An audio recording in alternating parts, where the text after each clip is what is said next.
Shalom, shalom, c'est votre humble serviteur, le oint de Dieu, le prophète Patrick Achalina. Nous voudrons commencer notre émission d'aujourd'hui, l'émission qui est intitulée par rapport à la délivrance, et nous allons commencer par la prière. Père Dieu Tout-Puissant, il est écrit dans ta parole, dans Jean chapitre 1er, verset 1er, au commencement était Dieu et c'est Dieu qui fit la parole. Laisse que ta parole qui va sortir ce matin apporte la vie et délivre ton peuple et instruit ton peuple au nom de Jésus.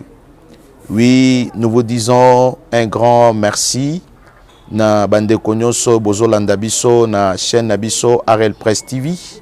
Tozali kokoba na enseignement na biso otozolobela sur la délivrance. La fois passée, tolobelaki sur la limitation familiale. Mais lelo toko parler na un point majeur na tongo lelo toko parler sur l'envoûtement. Pourquoi thème na biso tongo lelo c'est l'envoûtement. Nous allons lire 3 versets ensemble bibliquement avant de pingler notre message s'intitulé ce matin. Nous lisons Ésaïe chapitre 12, le verset 2. La Bible dit, voici Dieu est ma délivrance, je serai en pleine confiance avec lui et c'est lui qui est la source de mon salut. Nous allons lire le deuxième verset, c'est dans Psaume chapitre 111, le verset 9. La Bible dit, l'Éternel envoie la délivrance à son peuple et il établit une alliance avec son peuple et son nom est saint et redoutable. Nous allons lire le troisième texte par rapport à notre thématique, Proverbe chapitre 21, le verset 31. La Bible dit ceci, le cheval est équipé pour le jour de bataille, mais la délivrance appartient à l'Éternel. Le thème que nous allons s'intituler, parler ce matin, nous parlons sur l'envoûtement. Mais avant que la personne soit envoûtée, ça commence ce qu'on appelle l'obsession démoniaque. Moutakoki kozala envoûté directement sans que ebandana makanisi na ye. Nous allons voir ce que nous allons parler ce matin, l'obsession démoniaque. C'est quoi l'obsession démoniaque? L'obsession démoniaque, c'est une influence par laquelle Satan contrôle les pensées de l'homme. Dans l'obsession démoniaque, le diable contrôle les pensées humaines de l'homme. Le diable vient cohabiter dans les pensées de quelqu'un. Nous allons lire un verset biblique par rapport à l'obsession démoniaque. C'est dans Jacques chapitre 1er, le verset 13 à verset 14. La Bible nous parle de ceci, Dieu ne tente personne, mais nous sommes tentés nous-mêmes par notre convoitise des yeux et par notre convoitise de la chair. Ça commence d'abord par l'obsession démoniaque. Dieu ne tente personne, mais nous sommes tentés par notre convoitise des yeux et par notre convoitise de la chair. C'est là où que nous sommes tentés nous-mêmes. Mais Dieu nous approuve par les moyens de la foi. Et après l'obsession démoniaque, c'est ce que nous appelons la possession démoniaque. La personne est possédée par le démon. Dans la possession démoniaque, nous allons définir c'est quoi la possession démoniaque. La possession démoniaque, c'est un acte par lequel Satan ou le démon habite dans une personne, il prend le contrôle de toutes ses facultés mentales et il les dirige à la volonté maléfique. C'est ce qui est appelé la possession démoniaque. Dans la possession démoniaque, nous allons voir ce qu'on appelle la présence d'une sorte de blocage terrible dans la vie de quelqu'un. Et Satan cherche à faire un pacte avec la personne pour lui servir. Et souvent, dans la possession démoniaque, la personne fait un acte. Il signe un pacte avec le diable parce qu'il est possédé. Nous allons lire un verset biblique par rapport à la possession démoniaque.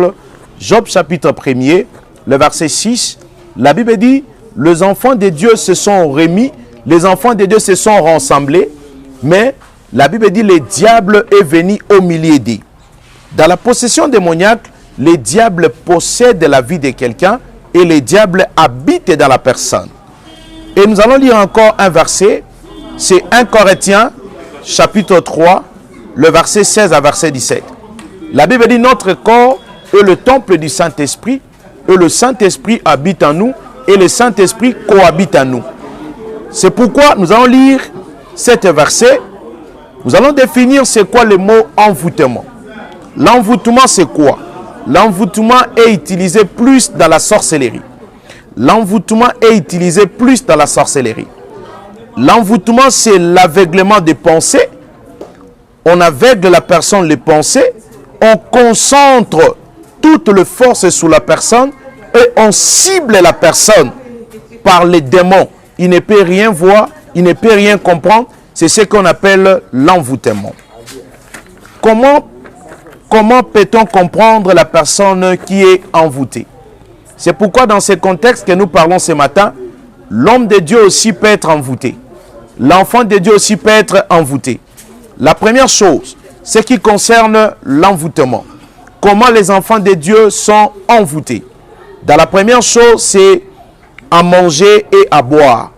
Nous sommes envoûtés premièrement na kolia na komela.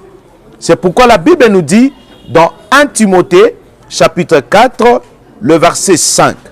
La Bible dit ceci: parce que tout est sanctifié par le sang et par la puissance de la parole et par la puissance de la prière. La première chose dans l'envoûtement, nous sommes envoûtés par ce que nous mangeons, par ce que nous buvons. Dans l'envoûtement, et ça la makana biloko kwa kolia na biloko kwa komela. Olia ka biloko kwa nani, omela ka biloko kwa nani. C'est là où l'envoûtement ça s'est fait. Deuxième point où nous sommes envoûtés par les moyens des rapports sexuels. C'est dans la sexualité, c'est là où nous sommes envoûtés.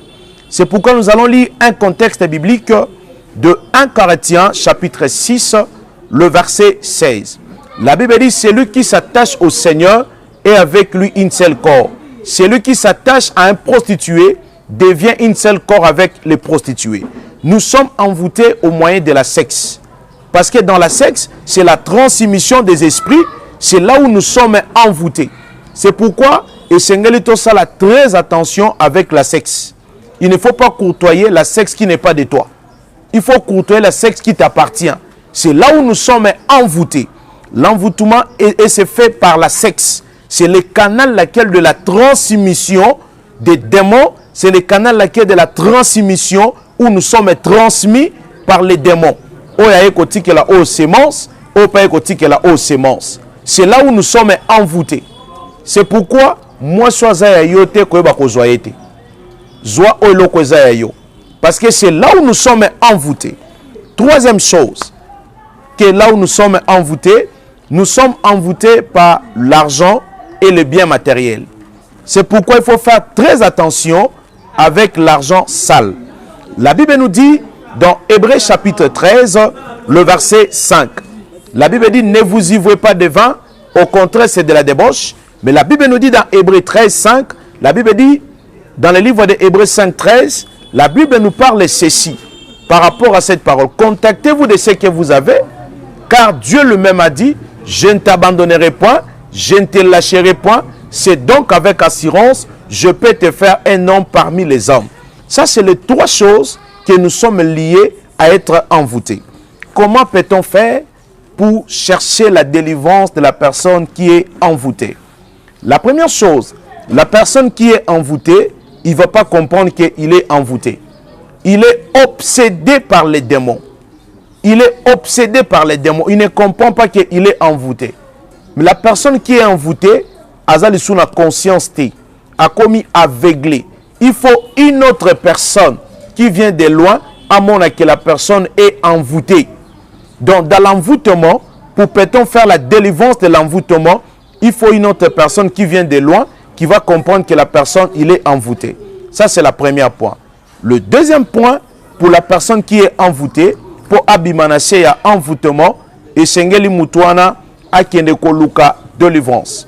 Or, la Bible dit dans Psaume chapitre 34, le verset 5, David dit, j'ai cherché l'Éternel, il m'a répondu et il m'a délivré. Dans envoûtement, et Sengeli Mutuana, Akeneko Luka, délivrance. ake luka batu mususu basala ye délivrance par rapport à envoûtement, par rapport à biloko lia, par rapport à moisson sangisa nzoto et par rapport à mbongo bato azwa, c'est là où que la personne est seigneur luka délivrance. Troisième chose, pour faire la délivrance de la personne qui est envoûtée.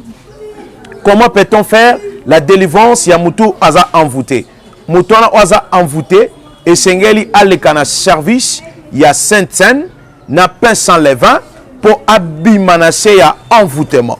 Ce sont des principes ya mutu et sengeli abimanase ya envoûtement. Et quatrième chose, ya mutu aza envoûté, comment bako lekana délivrance ya mutu aza envoûté par des services sacerdotaux pour ebimisaye nase ya envoûtement. L'envoûtement est lié aussi dans nos familles, l'envoûtement est lié aussi dans l'environnement, l'envoûtement est lié aussi dans le lieu de travail que nous faisons, c'est là où nous sommes aussi envoûtés. C'était notre message s'intitulé aujourd'hui par rapport à l'envoûtement. Nous vous disons un grand merci et nous allons prier pour tout celui qui est envoûté, que le Seigneur ôte cet envoûtement. Père Dieu Tout-Puissant, je prie maintenant comme il est écrit dans ta parole. Seigneur, dans 1 Timothée chapitre 4 verset 5, la Bible dit tout est sanctifié par la parole et par le sang de Jésus. Toute personne qui est liée par l'envoûtement, Seigneur, que ton sang purifie cela dans son corps au nom de Jésus. Toute personne qui était envoûtée par la sexe, je prie maintenant que le Saint-Esprit de Dieu, comme la Bible dit dans Ésaïe chapitre 59, le verset 19, on craint le nom de l'Internet depuis l'Occident, l'ennemi viendra comme une grande fléau, l'Esprit du Seigneur le mettra en fuite au nom de Jésus. Toute personne qui était envoûtée par la convoitise des yeux, par la convoitise de la chair, qui était envoûtée par les biens matériels, je prie maintenant que cet envoûtement le quitte au nom de Jésus. Toute personne qui était possédée, obsédée, je prie maintenant ton onction de les libérer au nom de Jésus. Que tous ces envoûtements tombent dans le nom de Jésus-Christ. Amen.